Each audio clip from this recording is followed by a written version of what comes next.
Hello everyone, welcome to career information. तो आज जो एग्ज़ाम हुआ है ICAR for the post of assistant, उसके बारे में आपसे मैं डिटेल डिस्कस करने वाला हूँ इस वीडियो में। उसी के साथ बहुत सारे मैंने जेन्युइन रिव्यूज़ जो है वो कलेक्ट किए, शिफ्ट वाइज भी आपको बताऊंगा। उसके बाद में लेवल ऑफ एग्ज़ाम कैसा था ओवरऑल, सेक्शन वाइज और एवरेज अटेम्प्ट्स क्या हो सकते हैं, एक्सपेक्टेड कट ऑफ इस बार का क्या जा सकता है category wise, then cut off factors कौन से हो सकते हैं जिससे हम ये मान के चले कि कट ऑफ इस तरफ जा सकता है। देन ऑफिशियल आंसर की का अपडेट भी आपको मैं दूंगा, और मेंस जो एग्जाम होने वाला है इसके बाद, जैसे कि ये प्रीलियम था, उसका पैटर्न क्या होगा वो भी मैं आपको लास्ट में यहाँ पे बताऊंगा। तो इसमें सबसे इम्पोर्टेंट जो आपका कंटेंट है वो है कट ऑफ फैक्टर्स। ओके, तो ये है सारे कट ऑफ फैक्टर जो मुझे लगते हैं कट ऑफ को डिफाइन करने में कुछ ना कुछ हद तक हेल्प करेंगे।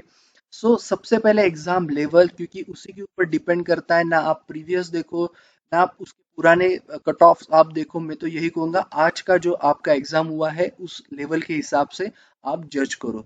मॉडरेट प्लस लिखा है मैंने, क्योंकि मॉडरेट से थोड़ा ज्यादा यहाँ पे लगा। और बच्चों से भी मैंने बात की तो उसी का हिसाब से जो है मॉडरेट प्लस मैंने यहाँ पे लिखा है, क्योंकि मॉडरेट से थोड़ा ऊपर था एग्जाम। ओवरऑल की बात कर रहा हूँ। अब सेक्शन वाइज कैसा था मैं आपको आगे डिस्कस करूंगा।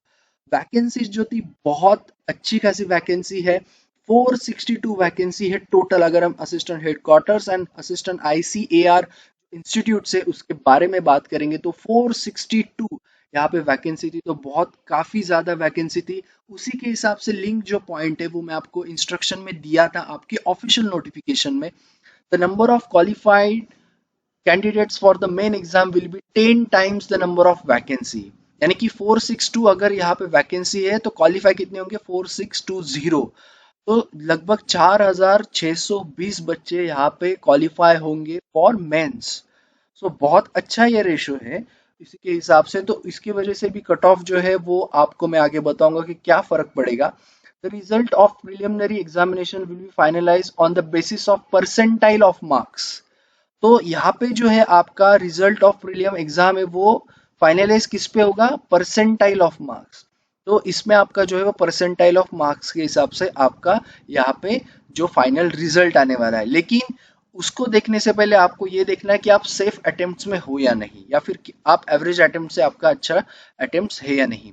All candidates having the same percentile of marks of last qualifying candidate will be allowed for mains exam. यानी कि ऐसा हो सकता है कि समझो आखिरी के 15 बच्चे हैं, उनके सारे जो परसेंटाइल ऑफ मार्क्स है वो सेम है, तो उन 15 के 15 बच्चों को बुलाया जाएगा मेंस के लिए। ऐसा नहीं कि उसमें उनका टाई है तो देखा जाएगा कुछ और मेन एग्जाम के लिए। ओके, उसके बाद में सबसे इंपॉर्टेंट जो है जो कट ऑफ के लिए और एक चीज है, मैं ये जानबूझ के यहाँ पे पॉइंट लिखा है नो सेक्शनल कट ऑफ, क्योंकि कुछ सेक्शन ऐसे थे जो बच्चों को बहुत ज्यादा लेंदी और हार्ड गए। बात कर रहा हूँ एप्टी की। ओके, बहुत से बच्चों को एप्टी जो है, मतलब अच्छे अच्छे बच्चों को जो पढ़ के भी गए थे उनको भी थोड़ा एप्टी इस बार लेंदी लगा। मैं हार्ड नहीं कहूंगा लेकिन उसको लेंदी कहूंगा। लेंदी लगा कि वो 60 मिनट्स में आप एक तो पूरा पेपर कवर करना है, वो नहीं हो पाएगा। सेक्शनल उसमें जो मार्क्स है वो कम हो सकते हैं। सेक्शनल कट ऑफ नहीं है, इसलिए आप वहां पे जो है सुरक्षित हो। ओके, उसके बाद में बात करेंगे वो आता है आपका 1/3 निगेटिव मार्किंग। आपने अगर अच्छे से देखा होगा आपका एडमिट कार्ड या फिर इंस्ट्रक्शन आपने पढ़े होंगे तो 1/3 यानी कि 1/3 आपका यहाँ पे निगेटिव मार्किंग रहेगा। एक क्वेश्चन था आपका 2 मार्क्स के लिए। अब 2 मार्क्स के लिए एक क्वेश्चन था, यानी कि आपका 1/3 बहुत ज्यादा माइनस हो जाएगा अगर आप गलत करते हो तो। यही चीज अगर आपने एसएससी सीजीएल दिया होगा तो आपको पता है कि एसएससी सीजीएल में यही पैटर्न होता है एग्जाम। ओके, ऐसा ही होता है 1 घंटे का। ऐसे ही 200 मार्क्स के लिए 100 क्वेश्चन होते हैं, ऐसे ही 4 सेक्शन होते हैं, 4 पार्ट होते हैं, लेकिन वहां पे 1/4 होता है। तो कहीं ना कहीं इस बार जो है इस एग्जाम में असिस्टेंट की जो ये एग्जाम हुई इसमें 1/3 है, तो वो भी ज्यादा मैटर करेगा आपकी एक्यूरेसी। जो भी बच्चे अटेम्प्ट्स लिख रहे हैं या फिर हो रहे हैं, मैं दुआ करूंगा कि आपकी एक्यूरेसी अच्छी हो। लेकिन एक्यूरेसी बहुत ज्यादा मैटर करेगी, वरना आपके मार्क्स बहुत ज्यादा यहाँ पे माइनस होने वाले हैं। ओके, क्योंकि आपके 2 मार्क्स का क्वेश्चन तो जाएगा ही जाएगा, प्लस 1/3 इंटू 2 मार्क्स वो भी आपका जाएगा, ये चीज याद रखना। अब बात करेंगे नंबर ऑफ एप्लीकेंट्स। मैं ज्यादा इस पर बिलीव नहीं करता हूँ। जो बच्चे अच्छे से पढ़ते हैं वो एग्जाम देते ही है, एवरेज के ऊपर भी जो बच्चे अच्छे से पढ़ते हैं वो भी देते हैं। कुछ जो नए बच्चे होते हैं जो पहली बार दे रहे हैं वो भी एग्जाम जो है अटेम्प्ट मोस्टली करते हैं, या फिर वो उनमें से कोई ऐसा हो सकता है कि वो एग्जाम ना दे, लेकिन जो अच्छे से पढ़ते हैं वो हमेशा एग्जाम देते हैं। ज्यादा वो चीजें मैटर नहीं करती। ये चीजें तब मैटर करती है जब कोई एग्जाम के लिए आपका जो एजुकेशनल बैकग्राउंड है वो कुछ अलग होगा, तो मैटर करता है। एनी ग्रेजुएशन के लिए मुझे लगता है, और वैसे भी आप देख सकते हो 4 शिफ्ट में एग्जाम आज हुआ है, तो इसका भी मतलब यही होता है कि अच्छे खासे बच्चों ने यहाँ पे फॉर्म भरा था, तो उस पर ज्यादा मैं डिपेंड नहीं रहूंगा।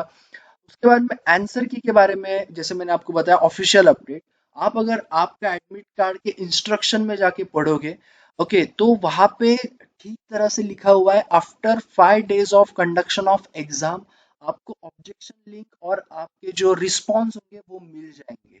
आपका जो एडमिट कार्ड का इंस्ट्रक्शन है उसी में दिया हुआ है नीचे 5 days of conduction of exam. यानी कि आज अगर एग्जाम कंडक्ट हुआ है तो समझ लो आप 5 दिन के बाद आपको जो है ऑब्जेक्शन और आपका रिस्पॉन्स, कैंडिडेट रिस्पॉन्स, वो सारी चीजें आपको लिंक के साथ मिल जाएगा। ओके, तो ज्यादा दिन नहीं है, आपको 5 दिन ही वेट करना है। अब बात करेंगे नॉर्मलाइजेशन। बहुत से बच्चे पूछ रहे थे सर नॉर्मलाइजेशन है या नहीं। सो यस, नॉर्मलाइजेशन है, आपके नोटिफिकेशन में ही दिया है, और 4 शिफ्ट में एग्जाम हुआ है। अब डिपेंड करता है वो कितना होगा आपके हर एक की शिफ्ट के ऊपर।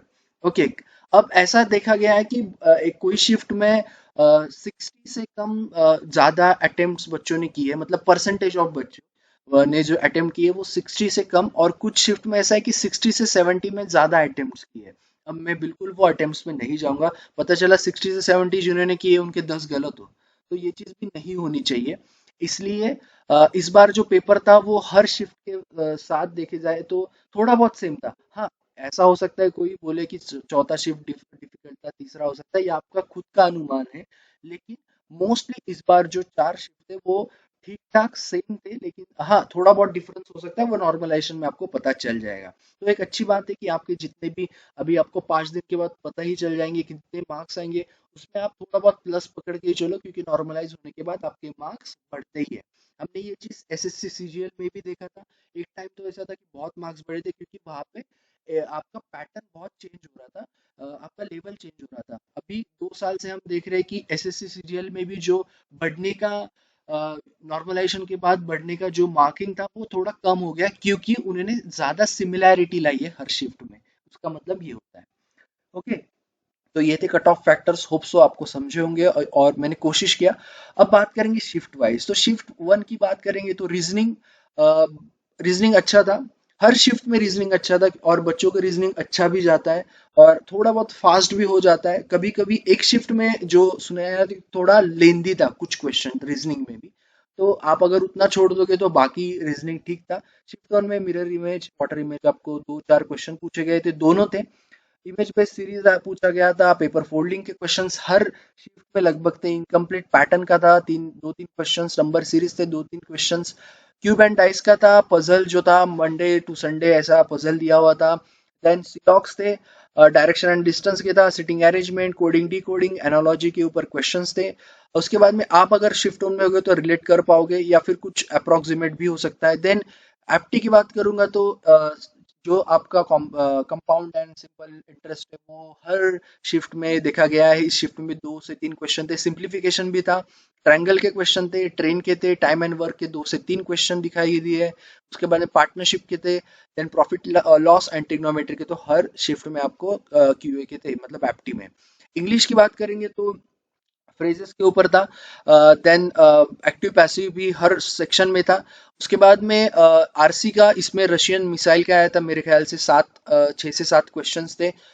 सिनॉम्स वगैरह उसमें दिए हुए थे। देन एरर डिटेक्शन था, फिल इन द ब्लैंक से 3 से 4 क्वेश्चन, डायरेक्ट इनडायरेक्ट था। उसके बाद में सेंटेंस इंप्रूवमेंट भी पूछा गया था। जनरल अवेयरनेस की बात करेंगे तो जो था डांस के ऊपर था, बाद में आपके पॉपुलेशन के ऊपर था, एग्रीकल्चरल इनिशिएटिव के ऊपर था, फेस्टिवल पूछा गया था, इंदुस वैली के बारे में, सिविलाइजेशन के बारे में पूछा गया था। करंट अफेयर के 4 से 5 क्वेश्चन थे। बच्चों ने बताया कि बहुत रिसेंट ही थे, मतलब ज्यादा ऐसा नहीं था कि पुराने थे। पॉलिटी पे 2-3 क्वेश्चन, डीपी एसपी पे एक क्वेश्चन था, हिंदी लैंग्वेज आर्टिकल पे था, आर्टिकल 45 पे था, बाद में रोतवारी सिस्टम जो है उसके ऊपर क्वेश्चन था, नेशनल फूड हब लैब पे था, नॉट हब, सुपर कंप्यूटर पे था और बैंक रेट पे क्वेश्चन था, और भी बहुत सारे क्वेश्चन थे जैसे कि 25 क्वेश्चन थे। शिफ्ट वन के बारे में अगर मैं बात करूँ, एप्टी नो डाउट बहुत ज्यादा कैलकुलेटिव था, लेंथी था।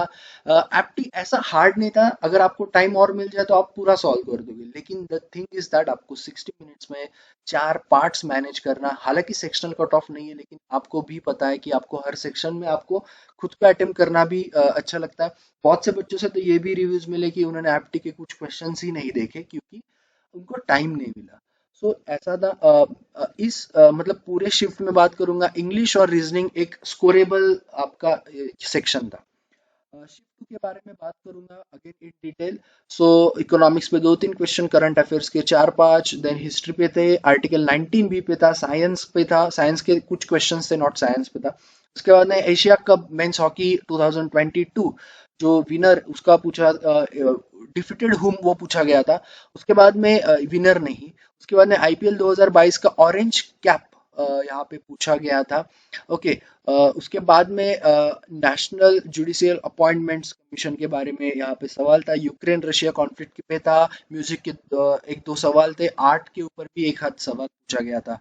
रीजनिंग वही है, मेरे ख्याल से सारे शिफ्ट में ज्यादा बताने की जरूरत नहीं, एनालॉजी था, सिलॉक्स थे, वाटर एंड मिरर इमेज थे। तो ज्यादा इसमें टाइम वेस्ट नहीं करूंगा, मैं इंग्लिश में भी वैसा ही था, क्यूए में भी सारे क्वेश्चंस वैसे ही थे, तो ज्यादा मैं इसमें टाइम वेस्ट नहीं करूंगा, आगे बढ़ते हैं। वही शिफ्ट थ्री का भी यही हाल था। ओके। बाकी जीए में यही कहूंगा, सारे शिफ्ट मिला के बहुत ज्यादा टफ आया था जीए फॉर ऑनेस्टली, क्योंकि बहुत से बच्चों से ये सारी चीजें सुनने को मिली है। ओके। जो पढ़ के गए थे वो भी उतना अटेम्प्ट नहीं कर पाए जो हमेशा वो जीए में करते हैं। ओके। सो ये थी शिफ्ट वाइज। ओके। मुझे नहीं लगता ये बताने की जरूरत है, एग्जाम हो गया है, लेकिन आपको जानकारी चाहिए तो मैंने तीनों शिफ्ट के डाल दिए। चौथे शिफ्ट के जो है वो अभी भी मैं कलेक्ट कर रहा हूँ, लेकिन मुझे उसके जो बोलते हैं कि आपका एग्जाम कैसा था, वो सारी चीजें मैंने जो है बच्चों से कलेक्ट कर ली है। ओके। उसके बाद में बात करेंगे एग्जाम लेवल की। सो गुड अटेम्प्ट्स क्या हो सकते हैं ओवरऑल। जो आपका जनरल इंटेलिजेंस था मैंने यहाँ पे इजी लिखा है, क्योंकि मुझे लगता है कि आप रीजनिंग में सबसे सही हो, और रीजनिंग में बच्चों को कोई भी दिक्कत नहीं आया, एक हाथ शिफ्ट छोड़ दिए तो आप वो एक हाथ शिफ्ट में भी कुछ क्वेश्चन छोड़ दिए तो आपको 18 से लेके 20 प्लस आराम से अटेम्प्ट हो सकते हैं। और बहुत से बच्चे मुझे ऐसे भी मिले हैं जिनके 24 से 25 एक्यूरेसी के साथ अटेम्प्ट है, उन्होंने बता भी दिया कि उनके एक्यूरेसी के साथ अटेम्प्ट अच्छे से हुए 24 से 25, यानी कि आप उतने आगे बढ़ जाते हो।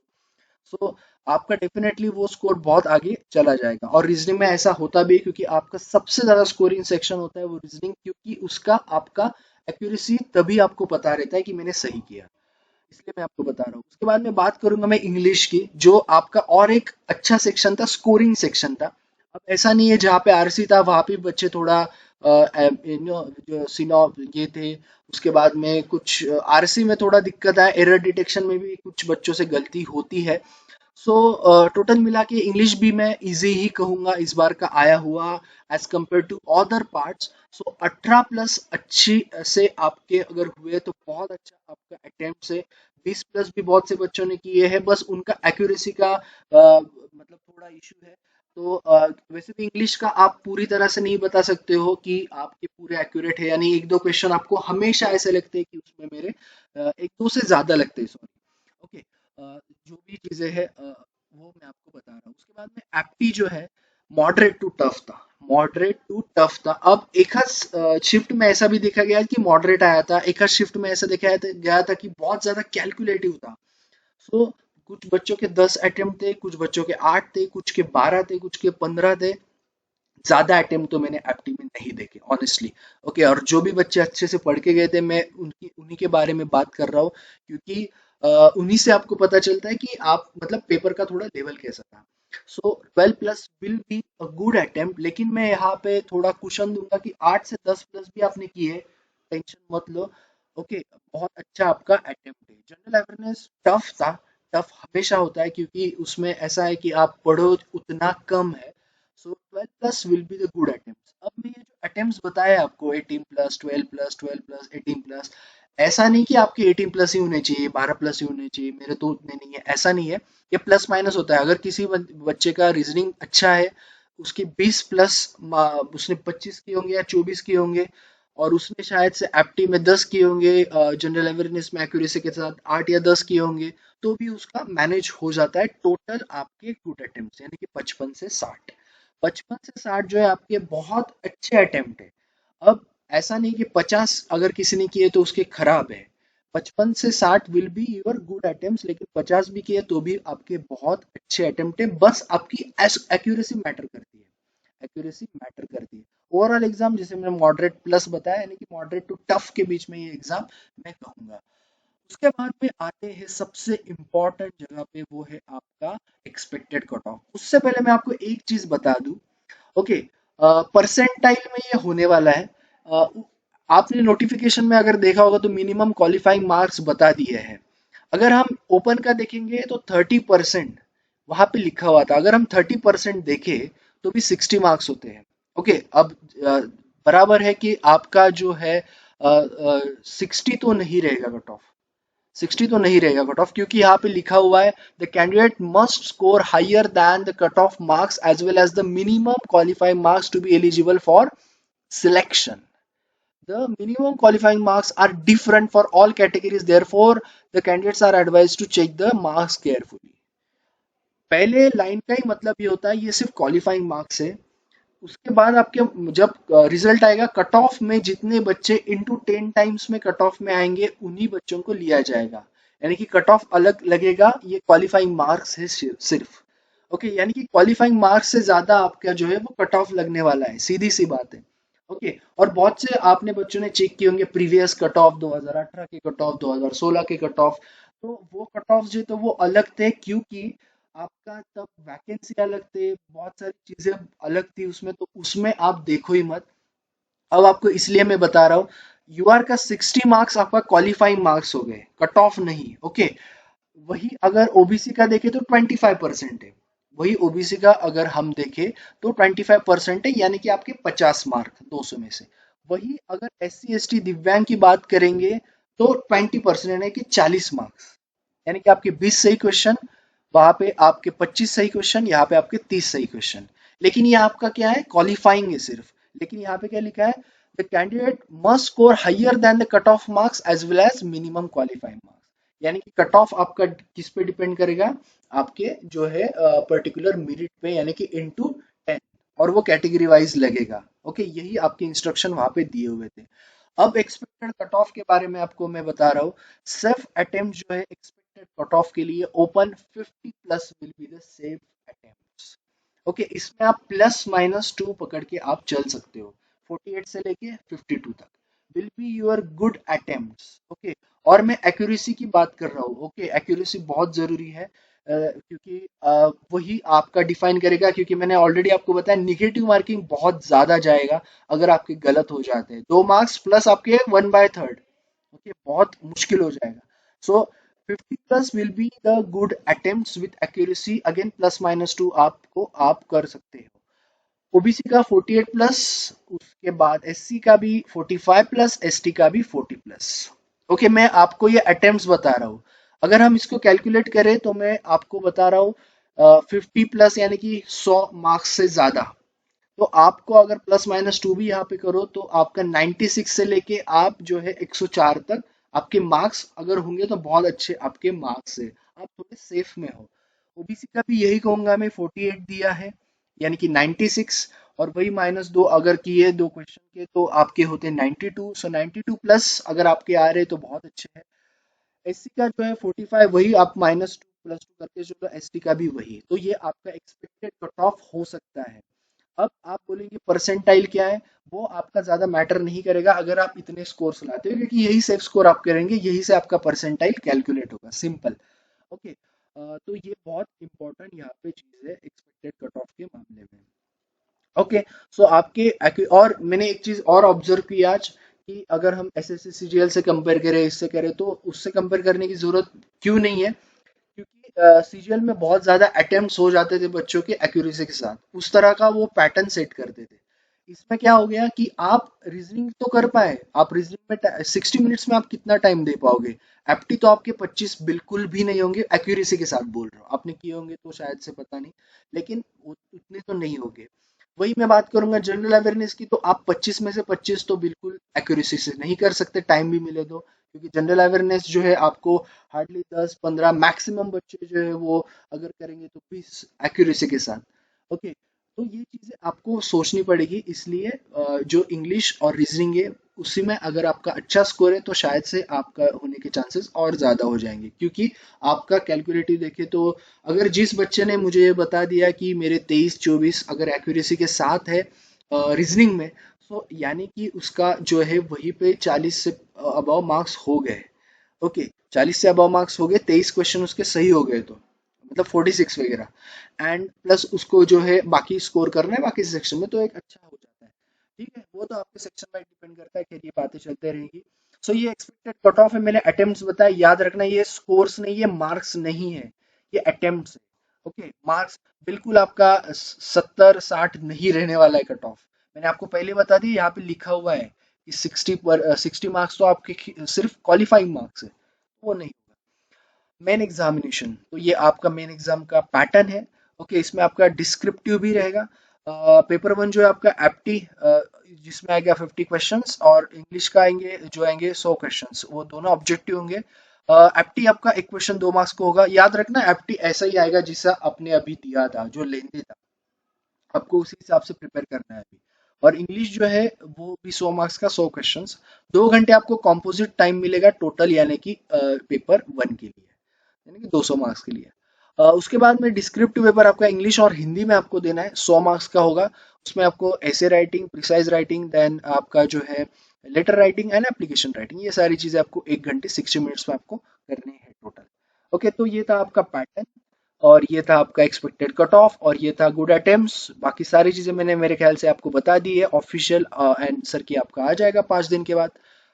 सो डोंट वरी, ज्यादा टेंशन मत लो, होप सो सभी का हो जाए अच्छे से। सो thank you all the best, subscribe करना मत भूलना, इस चैनल पे आपको जॉब नोटिफिकेशन से लेके एनालिसिस सारी चीजें मिलते रहेंगी। सो thank you all the best. आपको कैसा लगा वीडियो भी बताना, और आपके अटेम्प्ट शेयर करना मुझे कमेंट बॉक्स में, और आंसर के आने के बाद भी उसको टैली करना। So thank you all the best everyone, stay tuned to the channel.